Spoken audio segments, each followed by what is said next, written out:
Salut tout le monde, c'est Lucie. Désolée si le son est vraiment pas ouf pour cette vidéo, mais c'est une solution de secours.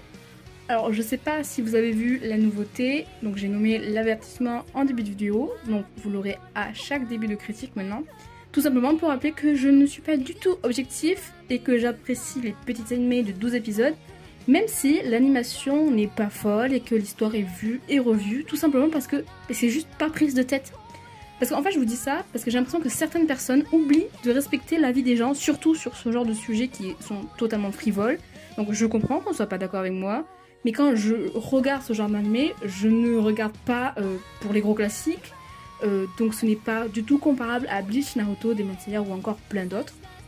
De plus, si je peux me permettre, oui, je vous parle des personnages, de l'animation ou encore de l'histoire parce que en fait c'est le cœur même des animés, ok?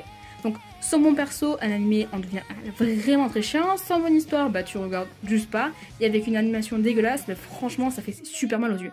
Bref, ça fait littéralement plus de 10 ans maintenant que je regarde des animés, j'en ai vu des centaines et des centaines, donc oui, arrive un moment où je suis un peu moins pointilleuse et un peu moins regardante de ce que je regarde, donc j'ai pas forcément envie de regarder des trucs où il y a des morts, des retournements de situation, des combats, bref. Il fallait que je vous en parle, que je parle un peu mon moment de ralage, désolé pour ceux, voilà.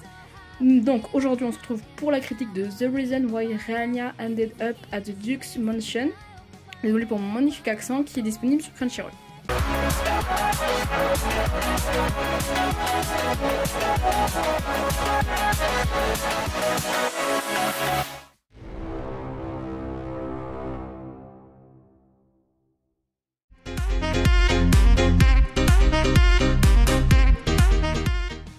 Être réincarné dans un roman policier avec succès, il y a de quoi s'enthousiasmer.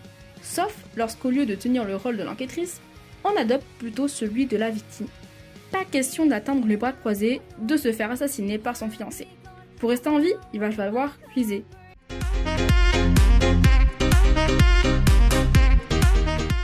Personnellement, les graphismes, je les trouve très bons. Je rappelle que ce n'est pas un animé qui est destiné au grand public, entre guillemets, c'est plus un animé de souche. Et pourtant, je sens que l'animation a été travaillée.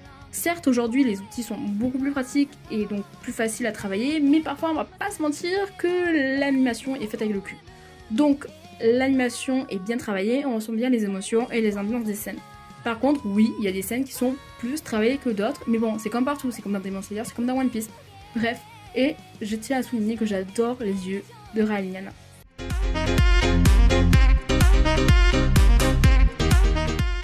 Donc on a deux personnages principaux, Ryan Macmillan et Noah Volster. Ce sont des personnages à la personnalité entre guillemets classique, surtout Noah. En effet, Noah c'est le duc beau gosse, froid, fermé, mais qui sait très bien jouer avec la politique. Mais qui au fur et à mesure se laisse prendre à son propre jeu. Mais justement, ce jeu n'est pas si commun. Je m'explique. En effet, je trouve que les personnages sont plus subtils. Noah cherche vraiment à déstabiliser Raliana, sans de sous-entendu à la base. Mais bon, il va vite finir par avoir des réactions qui vont lui faire poser certaines questions. Et il va les accepter, mais tout en subtilité. J'aime vraiment ce personnage, il est intelligent, attentionné et quand même beau gosse, MDR. Oui, j'ai dit MDR. C'est un protagoniste masculin qu'on connaît par cœur, mais qui fonctionne toujours aussi bien.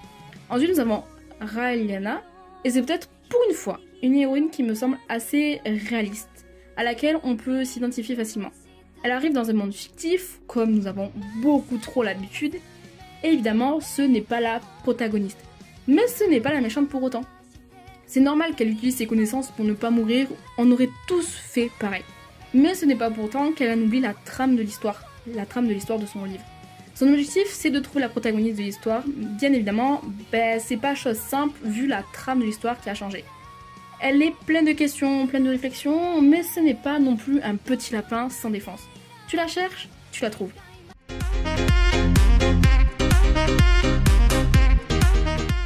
C'est une histoire plutôt simple, on la suit dans son histoire pour éviter de mourir et ça entraîne une modification du fil rouge du livre. C'est une histoire de romance, comme personnellement je les aime. Ils s'utilisent l'un l'autre pour arriver à leur fin et même quand ils en ont plus besoin, ils restent quand même ensemble. Ça se voit qu'ils tombent au fur et à mesure amoureux l'un de l'autre, et c'est une romance calme, mais quand même avec un peu d'action. Mais nous n'avons pas affaire à un personnage féminin chiant pour ça. Mais après, elle va quand même au front, elle réplique, elle utilise des pistolets très efficacement, Bref, c'est une héroïne que je trouve quand même assez intéressante. L'histoire correspond à ce qu'on connaît déjà, certes, j'en suis consciente, mais je l'ai vraiment appréciée à découvrir, notamment grâce au personnage principal féminin, et ça, c'est très rare de mon côté que les personnages féminins m'intéressent réellement.